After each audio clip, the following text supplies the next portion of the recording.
तर आज आहे संक्रांत आणि आजचा मेन्यू आहे गरमागरम पुरणपोळी, खूप सारं तूप टाकून.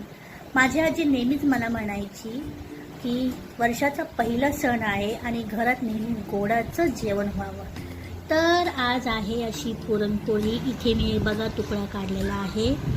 खूप सारं पुरण टाकलेलं आहे माझ्या मम्मीनी, तुम्ही बघू शकता.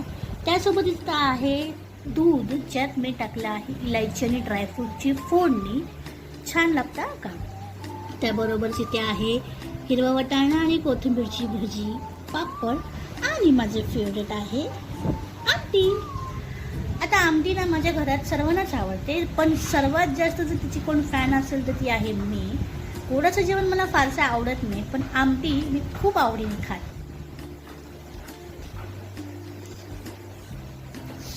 झणझणीत जबर. इथे आला आहे माझ्या भावाचा मुलगा. तो नुकताच शाळेतून आलेला आहे आणि आल्या त्याला जेवायचं आहे. त्याचं नेहमीच असतं, कधीही मी जेवायला बसली तर 2 का होईना पण माझ्या ताटातला घासला पाहिजेच म्हणजे पाहिजे. तर जेवायचं काय म्हणतोस, खाणार की नाही खाणार?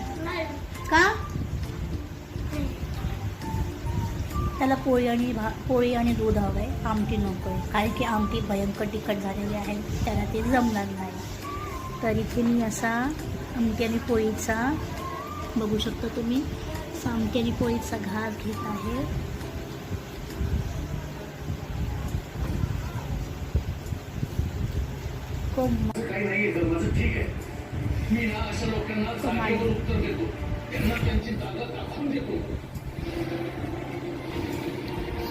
छान असं आमटी भात, भजी, कमाची.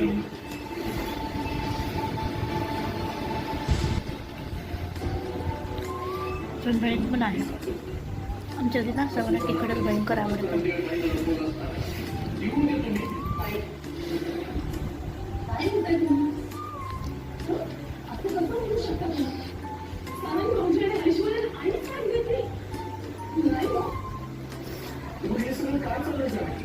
चला एन्जॉय करूया. मला